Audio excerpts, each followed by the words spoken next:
कडकनाथ कोंबडी चोर, सदाखोत, चोट्टा कुठचा? सदाखोत तुमची लायकी आहे का जननायक शरद पवार साहेब यांच्यावर बोलायची? तुमच्यावर संस्कार कोणते आहेत हो? म्हणजे भारतीय जनता पार्टीचे तुम्ही आमदार, तुमच्यावर संस्कार चांगले व्हायला पाहिजे.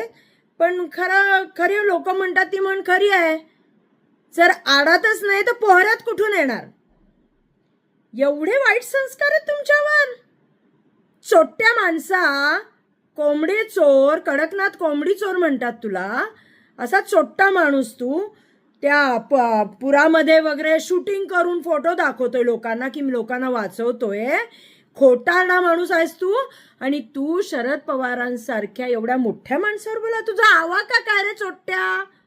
आवाका काय तुझा? आणि कोणाच्याही आजारावर बोलतोयस. तुला आजार होणार नाही का रे लेका?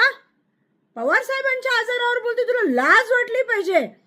लोकांनी खरंच आता ना या चोट्ट्याला जागा दाखवणं गरजेचं आहे. आणि या चोट्ट्यानी शरद पवार साहेबांची माफी मागितलीच पाहिजे. शरद पवारच नाही, प्रत्येक महाराष्ट्रातल्या नागरिकाची माफी मागितली पाहिजे. कारण का तुम्ही एका व्याधीवर, एका रोगावर बोलताय आणि एवढ्या मोठ्या जननायकाचा भर सभेत अपमान करताय. आणि या सभेमध्ये त्यांचे देवेंद्र फडणवीस फिदी हसतायत.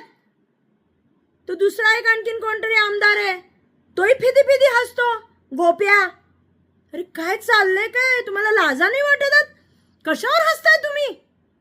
एक जननायक आहे, एवढ्या वयामध्ये, एवढ्या आजारातही ते आपल्या पक्षाचा प्रचार करतायत. त्याचं पोट दुखतं का तुम्हाला? हा? अरे तुम्ही इतक्या वयापर्यंत पण नाही जाणार. तो माणूस तरी गेलाय त्या वयापर्यंत, तुम्ही त्या वयापर्यंत पण जाणार नाही. कारण का तुमचे घाणेरडे संस्कार. तेव्हा चोट्ट्या पवार साहेबांची माफी माग, नाही तर हा महाराष्ट्र तुला कधीच माफ करणार नाही. नवनवीन बातम्या बघण्यासाठी आमच्या चॅनलला सबस्क्राईब करायला विसरू नका.